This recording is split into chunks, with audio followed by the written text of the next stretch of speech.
हाल ही में आए supreme court के एक फैसले के बाद बहस छिड़ गई है। सुप्रीम कोर्ट ने 8 अप्रैल को राज्य सरकारों के बिल्स को अनुमति देने या रोकने से जुड़े राज्यपाल और राष्ट्रपति के अधिकारों से जुड़ा एक ऐतिहासिक फैसला सुनाया। इसके बाद बहस शुरू हो गई। बहस सरकार और सुप्रीम कोर्ट के अधिकारों को लेकर। इस बहस में आर्टिकल 142 का जिक्र हो रहा है। ऐसे में जानेंगे कि क्या है आर्टिकल 142, सुप्रीम कोर्ट को यह आर्टिकल कौन कौन से बड़े अधिकार देता है और उपराष्ट्रपति जगदीप धनखड़ ने क्यों सुप्रीम कोर्ट के ताजा फैसले के बाद इस आर्टिकल को लेकर बहस शुरू की है।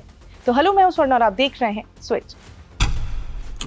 तो बात कुछ यूं है कि पहली बार सुप्रीम कोर्ट ने एक मामले की सुनवाई के दौरान एक सुझाव दिया कि जब राज्यपाल किसी बिल को राष्ट्रपति के पास भेजते हैं तो राष्ट्रपति को उस पर 3 महीने के अंदर अंदर फैसला लेना चाहिए। ऐसा कोर्ट ने किस मामले में कहा था वो भी बता देते हैं। तो तमिलनाडु की सरकार सुप्रीम कोर्ट पहुंची थी क्योंकि उनके 10 बिल्स काफी टाइम से राज्यपाल के पास पड़े हुए थे। राज्य के राज्यपाल एन रवि ने लंबे समय से ये बिल्स रोक रखे थे और उन पर कोई एक्शन नहीं हो रहा था। तमिलनाडु के गवर्नर का इस पर कहना था कि उन्होंने इन बिल्स को जो है वो कंसिडरेशन के लिए राष्ट्रपति के पास भेजा है। जब मामला सुप्रीम कोर्ट पहुंचा तब कोर्ट ने कहा कि गवर्नर का काम बिल पर डिसीजन देना, पास करना या रिजेक्ट करना है, पर अनिश्चित काल तक होल्ड पर रखना कोई ऑप्शन नहीं है। सुप्रीम कोर्ट के इस फैसले पर ही उपराष्ट्रपति जगदीप धनखड़ नाराज बताए जा रहे हैं। उन्होंने कहा कि आर्टिकल 145(3) के तहत न्यायालय को ये अधिकार मिला है कि वो संविधान को इंटरप्रेट करे, संविधान क्या कहता है उसे समझाए, न कि राष्ट्रपति से कुछ कहें। इतना ही नहीं, उपराष्ट्रपति ने कहा कि आर्टिकल 142 के तहत जो अधिकार सुप्रीम कोर्ट को मिला है वो अब डेमोक्रेटिक फोर्सेस के खिलाफ न्यूक्लियर मिसाइल बन गया है।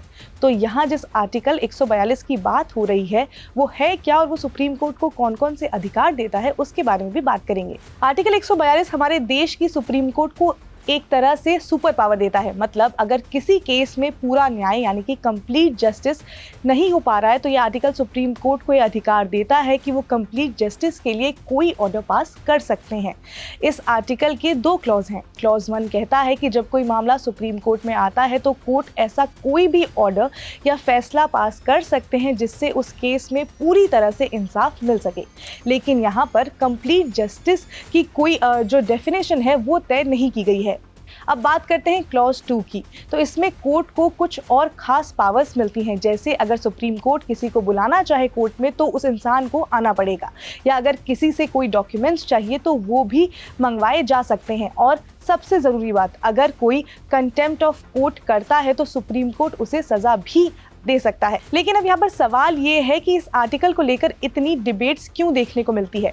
अब देखो, हमारे देश की गवर्नेंस 3 हिस्सों में बटी हुई है। लेजिस्लेटिव यानी कि विधायिका जो कानून बनाती है, एग्जीक्यूटिव यानी कि कार्यपालिका जो उन कानूनों को लागू करती है, और जुडिशरी न्यायपालिका जिसका काम है संविधान के हिसाब से न्याय देना। और संविधान में साफ साफ ये लिखा हुआ है कि ये तीनों अपने अपने काम में ही रहें, एक दूसरे की लिमिट्स को क्रॉस न करें। लेकिन यहाँ पर आर्टिकल 142 की वजह से सुप्रीम कोर्ट को ये पावर दी गई है कि वो कंप्लीट जस्टिस देने के लिए कोई भी ऑर्डर पास कर सकते हैं। ऐसे में कई बार ये फैसले ऐसे होते हैं जिनकी वजह से लोकतंत्र के बाकी स्तंभों को लगता है कि उनके क्षेत्र में दखल अंदाजी हुई है।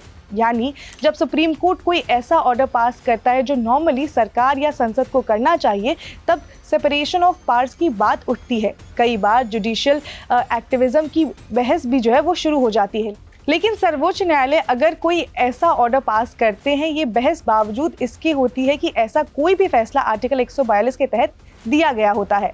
और ऐसे फैसले देने के दौरान सुप्रीम कोर्ट संविधान की दायर में ही कोई फैसला देते हैं। तो इस बात पर डिबेट जरूर शुरू हो जाती है। जो न्यायालय है वो बाकी के स्तंभों के कार्य प्रणाली के बीच में आ जाता है, लेकिन जो न्यायालय है वो संविधान के तहत ही ऐसा करते हैं।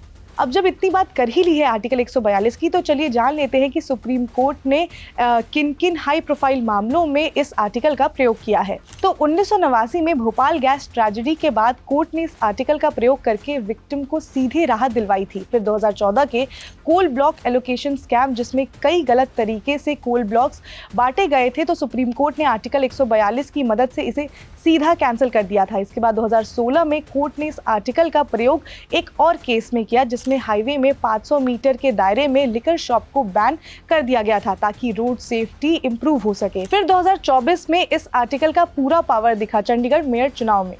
जब सुप्रीम कोर्ट ने अपने इस पावर का यूज करके पूरे रिजल्ट को ही पलट दिया था। फिर 2024 के एंड में जब बुलडोजर जस्टिस को सुप्रीम कोर्ट ने एक ट्रेंड में तब्दील होते देखा और पाया कि लोगों के घरों और प्रॉपर्टी पर सीधे बुलडोजर चलाए जाने लगे हैं, तब सुप्रीम कोर्ट ने आर्टिकल 142 के जरिए एकदम सख्त स्टैंड लिया और इस पूरे सिस्टम पर ब्रेक लगाने वाला फैसला दिया। हालांकि सुप्रीम कोर्ट के ऐसे फैसले के बावजूद बुलडोजर का जो टायर है वो पंक्चर नहीं हुआ। हाँ, ये जरूर हुआ है कि ऐसी कार्रवाई के बाद जब कोई कोर्ट पहुंचा तब कोर्ट ने ऐसे मामलों में पीड़ित पक्ष को मुआवजा और न्याय दिलाने का काम किया।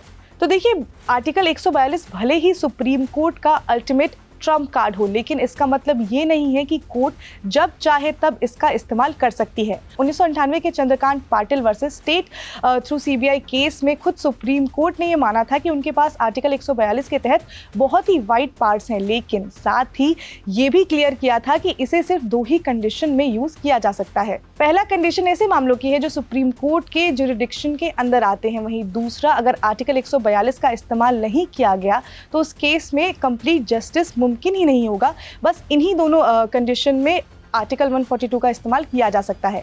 और सिर्फ इतना ही नहीं, Delhi judicial service association versus state of Gujarat case में सुप्रीम कोर्ट ने एक और बात कही थी। उन्होंने साफ कहा था कि ना स्टेट और ना ही पार्लियामेंट ऐसा कोई कानून बना सकता है जिससे आर्टिकल 142 को रोका या लिमिट किया जा सके।